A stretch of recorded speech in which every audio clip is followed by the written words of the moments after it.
Cerita berlanjut. Di atas punggung binatang guntur yang memancarkan kilatan listrik, Wang Lin mengusap kepalanya pelan, matanya dalam, penuh perhitungan.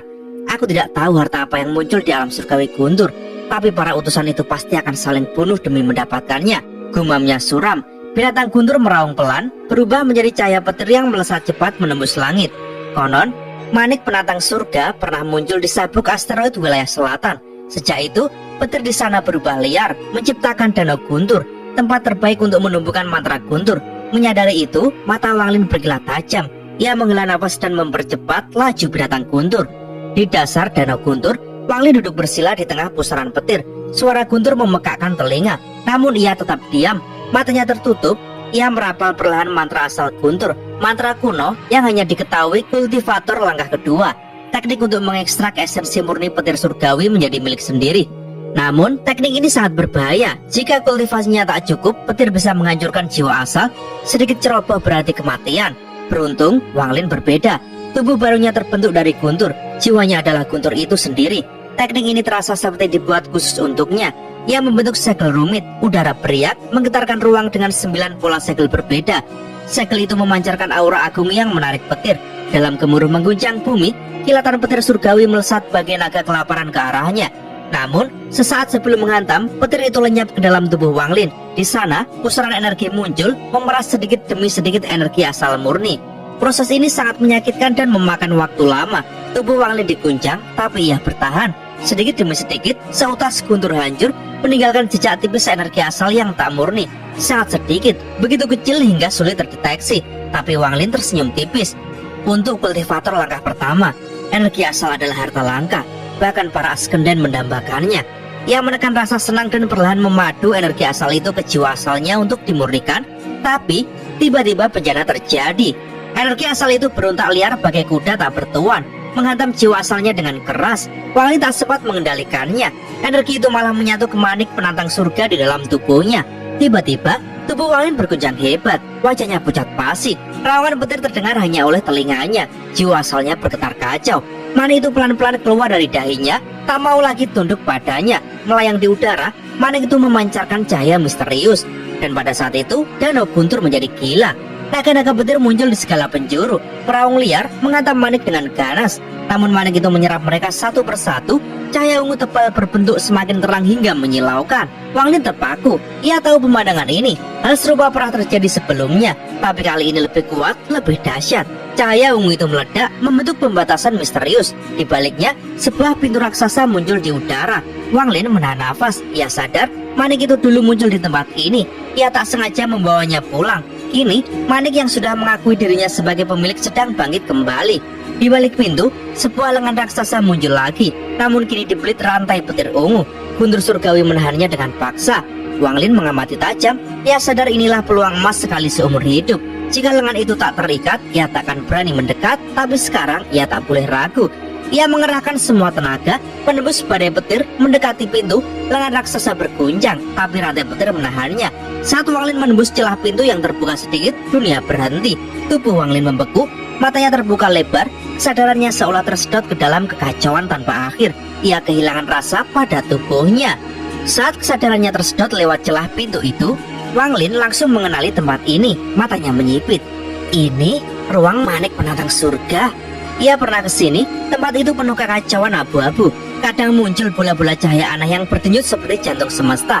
Kali ini, saat Wang Lin menatapnya, bola-bola cahaya itu membesar sangat cepat. Dalam sekejap berubah sebesar planet. Dari dalamnya terpancar aura kehidupan murni, bak nafas bayi yang baru lahir. Wang Lin menahan nafas ketika bola-bola itu menarik debu angkasa dan perlahan membentuk daratan, sungai, dan samudera. Ini benar-benar planet. Energi spiritualnya melimpah, tak berbeda dengan planet budidaya lain, kecuali tak ada makhluk hidup. Tapi tak lama kemudian, waktu seolah berputar mundur. Planet itu surut, mengerut, kembali menjadi bola cahaya kecil yang berkedip. Wang Lin terperangkap dalam ruang aneh ini. Kesadarannya melayang, kehilangan konsep waktu. Ia terus menyaksikan siklus aneh itu. Bola-bola cahaya menjadi planet, lalu lenyap. Tak terhitung berapa kali itu terjadi. Semakin lama, ia merasa kekuatan misterius memenuhi ruang ini. Kekuatan yang ia kejar tanpa sadar, bagaikan roh yang terus mencari asal-usul. Ini seperti saat ia dulu menelusuri domain kehidupan dan kematian. Sebuah pencarian Dao. Ribuan tahun terasa berlalu tanpa Wang Lin sadari. Ia menonton planet demi planet lahir dan musnah. Setiap kali ia mencoba menangkap rahasia itu, ia gagal. Namun perlahan ia merasa semakin dekat dengan jejak Dao. Dao itu aneh, tampak nyata di depan mata, tapi hilang saat ia menoleh. Semakin dikejar, semakin jauh. Namun pemahaman samar menetes ke kesadarannya.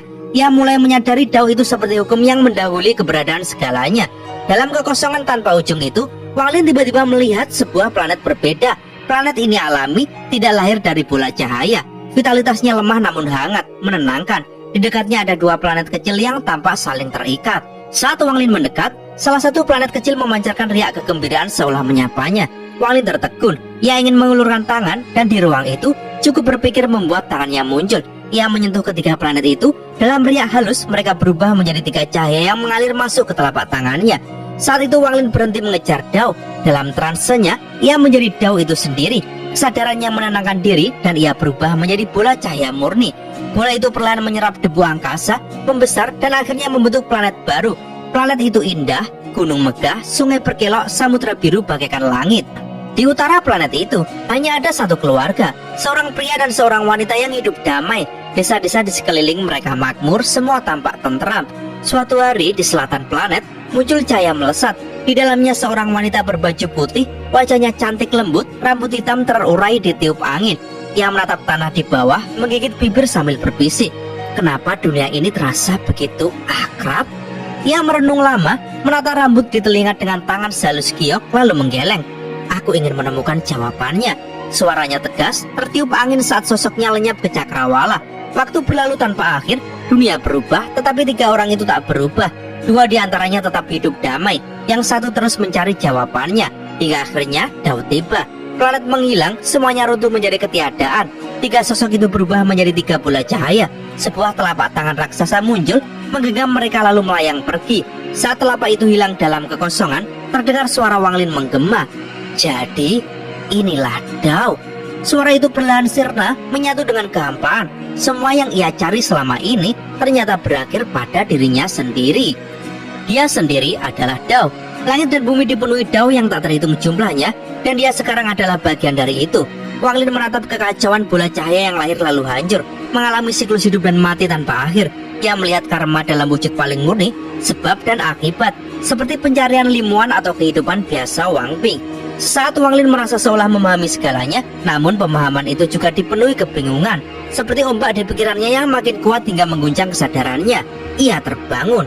Ketika membuka matanya, dia masih di luar pintu raksasa. Petir violet masih mengamuk di sekitarnya. Semua yang dia alami seolah hanya mimpi. Begitu nyata sekaligus tidak nyata. Perlahan, celah pintu itu menutup di hadapannya, lenyap bersama lengan besar yang diselimuti kilat ungu. Semua cahaya violet menyusut menjadi manik penantang surga. Tapi manik itu berubah, 5 elemen di permukaannya kini berganti jadi simbol yin dan yang. Bulan dan matahari saling melengkapi.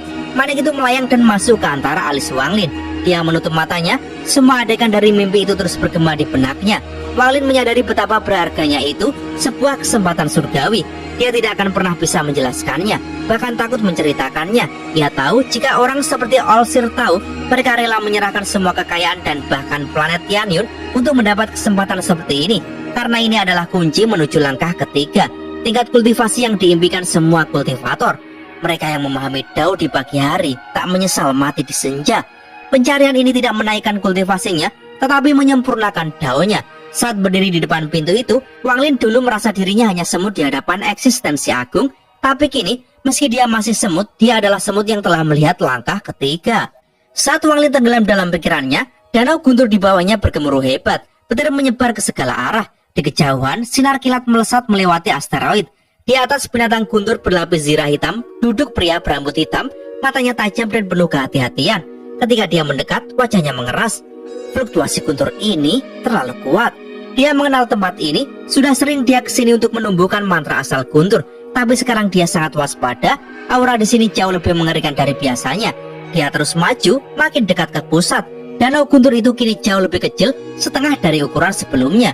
Di sana, dia melihat sosok Wang Lin yang melayang di udara, rambutnya berkibar tanpa angin, diselimuti petir.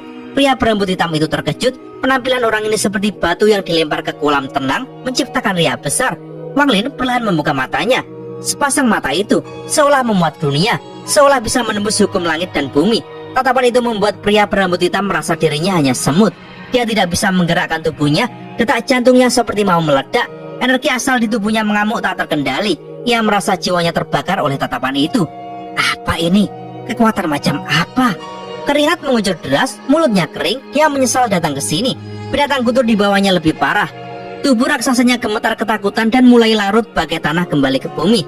Tatapan Wang Lin mengandung sisa-sisa mimpi daunnya. Ia melihat orang itu layaknya bola cahaya yang ia lihat dalam mimpinya. Namun bukan berkembang, malah hancur berlapis-lapis. Pria berambut hitam itu merasakan krisis hidup mati terburuk dalam hidupnya.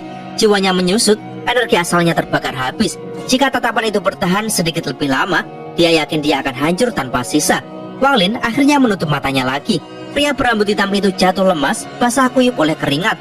Setengah energi asalnya hilang. Dia menatap Wang Lin dengan ketakutan mendalam. Apa tingkat kultivasi orang ini? Tatapan itu terlalu menakutkan. Binatang guntur pun menatap Wang Lin dengan mata penuh teror. Kebanggaan rasanya tak berarti di hadapan kekuatan menakutkan ini. Tatapan Wang Lin bukan hanya ancaman mati, tapi penindasan mutlak yang menegaskan perbedaan tingkat keberadaan. Pria itu bernama Seng Honghu. Di matanya, sosok Wang Lin terasa begitu besar dan tak terjamah. Dia bahkan yakin tidak ada satupun di seluruh sistem bintang Oleven yang bisa selamat di bawah tatapan itu. Bahkan kepala kuil surgawi guntur sekalipun. Tatapan Wang Lin itu begitu dingin dan acuh, seperti memandang dunia hanya sebagai kumpulan semut. Harga diri Seng Honghu berguncang.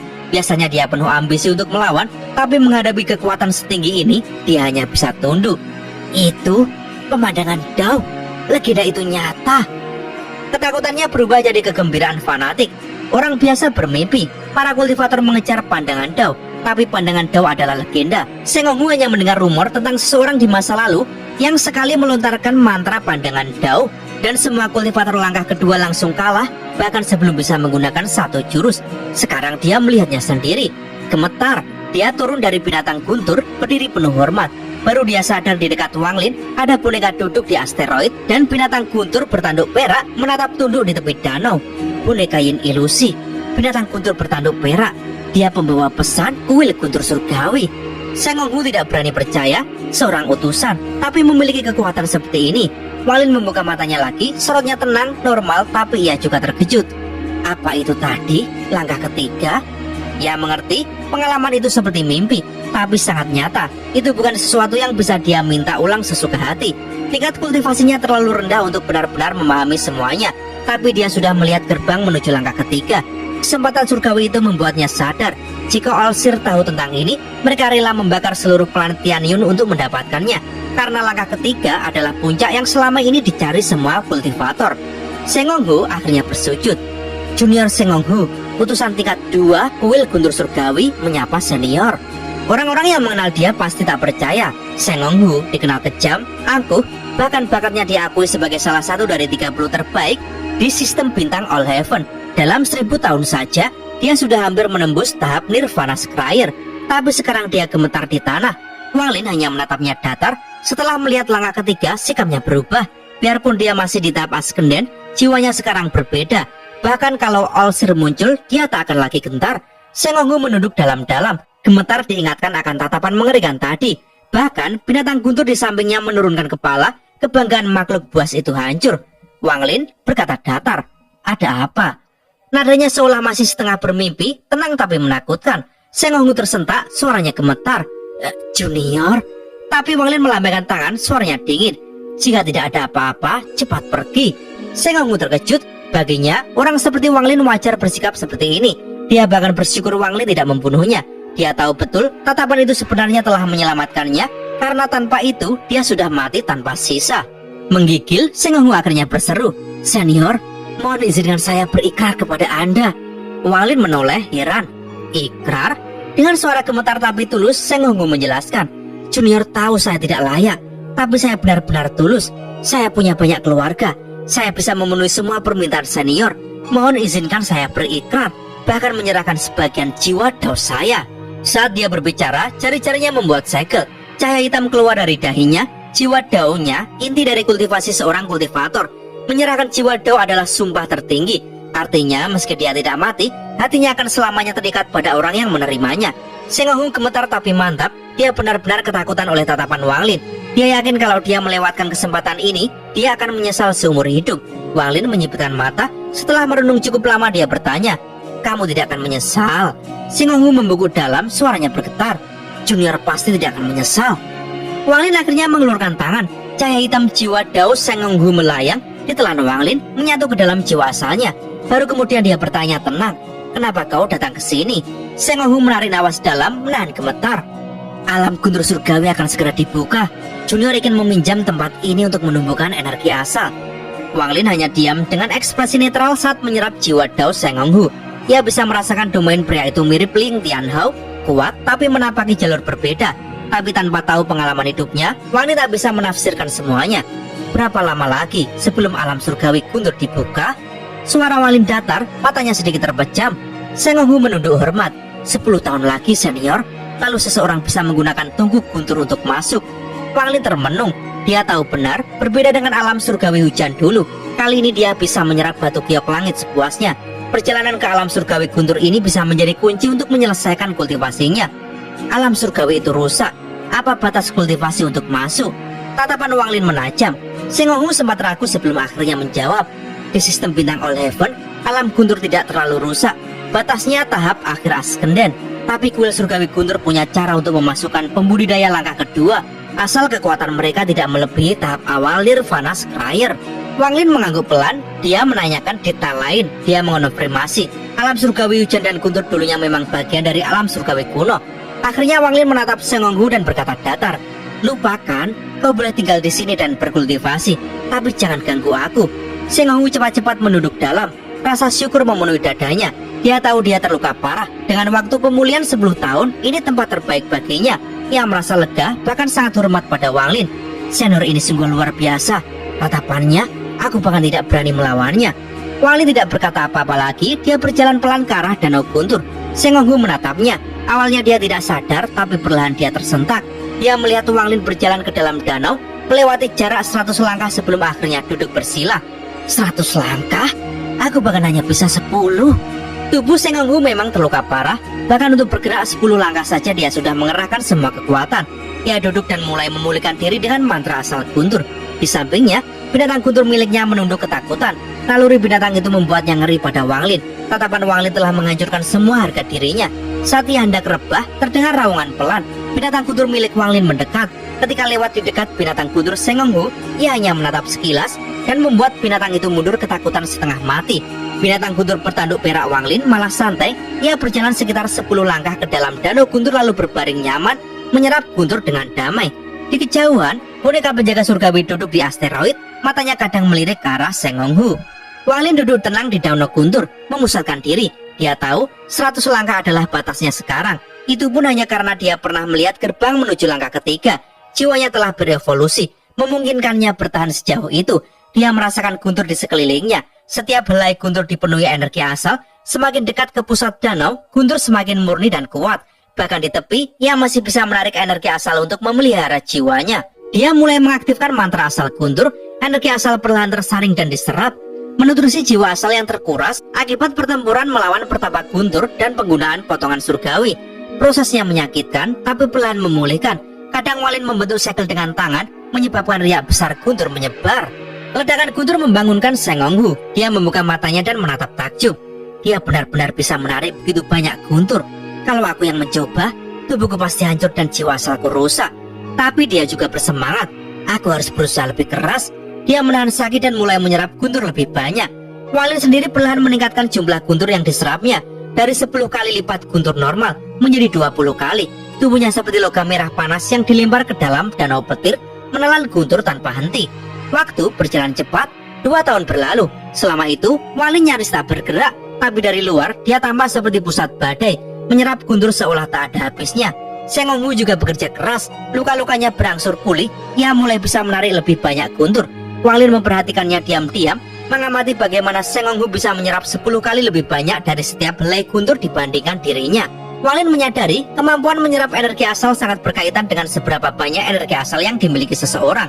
Inilah sebabnya jarak antara tingkat-tingkat di langkah kedua bisa begitu menakutkan. Dalam 2 tahun itu, Wang Lin juga tak berhenti merenungi pengalamannya melihat langkah ketiga. Dia mengukir semua kesan itu ke dalam hatinya. Suatu hari dia perlahan berdiri. Setiap langkah menimbulkan suara retak halus. Seng Hong Hu langsung membuka mata. Ia menahan nafas. Tatapannya dipenuhi rasa ingin tahu dan hormat. Aku akhirnya bisa melihat mantranya. Ini kesempatan seumur hidup. Bahkan binatang guntur Seng Hong Hu menatap penuh hormat, sementara binatang guntur bertanduk perak Wang Lin hanya bermalas-malasan sambil menggeliat di guntur. Wang Lin menatap ke tengah danau. Tempat itu jauh lebih ganas. Energi asalnya berkali lipat lebih murni dan padat. Dia menarik nafas perlahan, lalu mulai melangkah maju. Hatinya tenang, tapi matanya penuh tekad. Seng Hong Hu menahan gemetar. Aku tak boleh berkedip. Ini mungkin petunjuk yang bisa membuatku menembus batasku. Di sekitar mereka, guntur menderu keras, seakan menyambut langkah Wang Lin yang pelan tapi pasti menuju inti kekuatan sejati di tengah danau. Dan cerita pun bersambung.